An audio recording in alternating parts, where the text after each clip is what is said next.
संध्याकाळच्या वेळी झटपट आणि कुरकुरीत असं स्नॅक्स बनवायचं तर हे स्नॅक्स बनवून पहा. खूप छान लागतं. साहित्यही खूप कमी लागतं आणि सोबतच आपण बनवणार आहोत चटणी. तर बघू शकता किती कुरकुरीत झालं आणि एकदम आतून सॉफ्ट जाळीदार स्पॉन्जी आणि जबरदस्त टेस्टी लागतं. आणि ह्या जर चटणीबरोबर तुम्ही खाल्लात ना तर एकदम अप्रतिम लागतं. तर एकदा नक्की बनवून पहा आणि मला सांगायला विसरू नका बरं का. याआधी माझ्या चॅनलवरती स्नॅक्सची बऱ्याच रेसिपी आहेत, तुम्ही पाहू शकता. तर सुरुवातीला आपण काय करणार आहोत, चटणी बनवून घेणार आहोत. तर इथे मी घेतलेलं आहे ओलं खोबरं, अर्धा कप ओलं खोबरं घेतलेलं आहे. आता या चटणीला छान अशी बाइंडिंग आणि टेस्ट येण्यासाठी आपण इथे घालणार आहोत फुटाणा डाळ, जी चिवड्यामध्ये वगैरे वापरतात ना, यामुळे चटणीला दाटसरपणाही छान येतो आणि टेस्टही छान येते. तर 2 हिरव्या मिरच्या मी घेतलेल्या आहेत. आता तुम्हाला तिखट किती हवं आहे त्यानुसार हिरवी मिरचीचं प्रमाण कमी जास्त करू शकता. छोट्या 2 लसणाच्या पाकळ्या घालायच्या, जास्त लसूण वापरायचं नाही आहे. त्यानंतर थोडंसं जिरं घालायचं आहे, छोटा चमचा जिरं घातलेलं आहे. चवीनुसार घालायचं आहे मीठ आणि सर्वात महत्त्वाचं म्हणजे कोथिंबीर जरा जास्त घाला. कोथिंबीरमुळे कलरही खूप छान येतो आणि टेस्टही छान येते.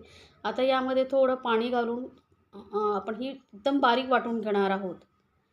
तरी बघा चटणी मस्त एकदम अशी बारीक वाटून घेतलेली आहे. छान कलरही खूप सुंदर आलेला आहे आणि टेक्स्चरही तुम्ही बघू शकता. मस्त दाटसर अशी आपली ही चटणी तयार झालेली आहे. कुठल्याही स्नॅक्सबरोबर तुम्ही ही खाऊ शकता.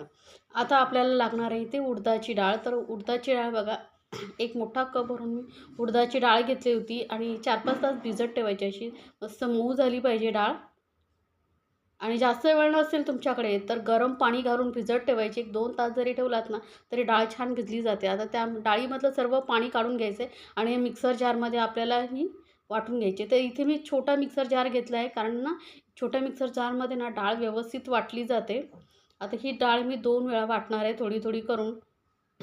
म्हणजे का आपल्याला यामध्ये पाणी घालायचं नाही ना, त्यामुळे छोट्या मिक्सर जारमध्ये व्यवस्थित वाटली जातं. आता यामध्येच ना मी 2 हिरव्या मिरच्या घालते.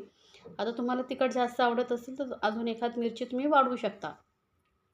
आता पाणी न घालता बघा ही एकदम बारीक वाटून घेते मी. तर थोडंसं आता इथे 1 चमचाभर पाणी अजून मी घालते. ही डाळ घट्टसर वाटायची असते ना, त्यामुळे थोडंसं 1 चमचाभर पाणी घातलं आहे आणि बघा अशी मस्त घट्टसर वाटून घेतलेली आहे आणि एकदम मऊसूत असे फ्लफी असं आपलं हे डाळ वाटलेली आहे. आता ही डाळ आपण काढून घेऊया, एका मोठ्या भांड्यामध्ये घ्यायचं बरं का.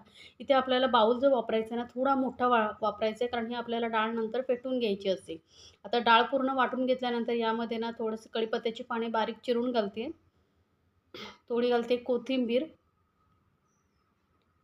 सोबतच आता आपण घालूया चवीनुसार मीठ. आणि आता हे आपलं जे स्नॅक्स आहे मस्त कुरकुरीत होण्यासाठी आणि आपण यामध्ये घालणार आहोत तांदळाचं पीठ. तर 2 चमचे मी इथे तांदळाचं पीठ घालते. बेसन नाही वापरायचं बरं का आपल्याला, इथे तांदळाचं पीठच वापरायचं आहे. तांदळाच्या पिठामुळे ना छान असा कुरकुरीतपणा येतो आणि समजा तुमचं बॅटर ओलसर वगैरे झालं असेल तर छान बाइंडिंगही होते, कारण आपल्याला हे जास्त पातळ नको आहे. पातळ झालं तर मग तुमचा जो स्नॅक्स आहे जास्त कुरकुरीत होणार नाही. त्यामुळे 2 चमचे तांदळाचं पीठ घालायचं. पाण्याचा कमी वापर करूनच वाटायचं आहे, लक्षात ठेवा. आता हे छान असं आपल्याला फेटून घ्यायचं आहे. हाताच्या साहाय्याने फेटलं की कसं व्यवस्थित फेटलं जातं. 2-3 मिनटं छान असं फेटून घ्यायचं आहे.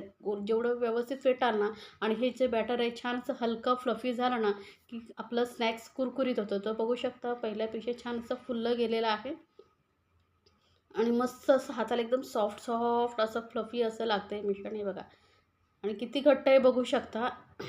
त्यामुळेच कमी पाणी घालायचं आहे आणि छान असं एकदम बारीक वाटून घ्यायचं आहे. ते बघा डाळ मस्त अशी आपलं हे जे बॅटर आहे छान असं वाटलं गेलेलं आहे.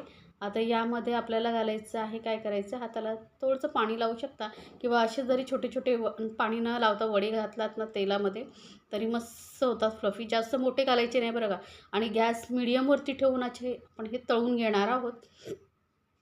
तर तेल चांगलं तापलं की मस्त वडे सोडायचे आतमध्ये आणि एक वेळा जास्त वडे सोडू नका, नाहीतर काय होतं माहिती आहे ना, ते थोड्या वेळाने फुलतात. त्यामुळे त्यांना मग जास्त जागा मिळणार नाही फुलण्यासाठी. त्यामुळे जास्त न घालता जेवढे कढईमध्ये मावतील तेवढेच थोडे घाला.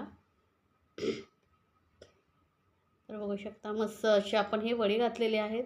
आता हे ना थोड्या वेळाने बघू शकता थोडी साईज तुम्हाला वाढलेली दिसेल, मस्त फ्लफी होतात. तर हलकेशी यांना परतून दुसऱ्या साईडने आपण यांना तळून घेऊया. मस्त असा सोनेरी कलर येईपर्यंत आपल्याला हे तळून घ्यायचे आहेत. गॅस मिडियमवरती ठेवल्यामुळे काय होतं, आतपर्यंत छान असे तळले जातात. आता इथे आपल्याला यामध्ये ना आपल्या भाज्या वगैरे न घालताच हे स्नॅक्स बनवायचं जबरदस्त टेस्टी लागतं. जसे मेदूवडे आहेत तसेच आपण हे बॅटर बनवलेलं आहे. पण हे छोटे मेदूवड्याचा शेप नसेल जमत तर हे तुम्ही बनवून खाऊ शकता. तर बघा मस्त कलर आलेला आहे, कुरकुरीत झालेले आहेत. आता हे स्नॅक्स मी काढून घेते आणि गरम गरम हे स्नॅक्स आपण मस्त असे चटपटीत चटणीबरोबर सर्व करूया. एकदम अप्रतिम लागतं खाण्यासाठी खरंच. घरी पाहुणे वगैरे येणार असतील ना, तर तुम्ही एकदा नक्की बनवून पहा. बाहेरून कुरकुरीत आणि आतून एकदम सॉफ्ट असे स्पॉन्जी आपले हे स्नॅक्स बनतात. बघूनच तुम्हाला कळेल असेल आतून किती सॉफ्ट स्पॉन्जी झालेले आहेत. तर एकदा नक्की बनवा आणि मला सांगायला विसरू नका बरं का, तुम्हाला ही रेसिपी कशी वाटली. अशा छान छान रेसिपीसाठी आपल्या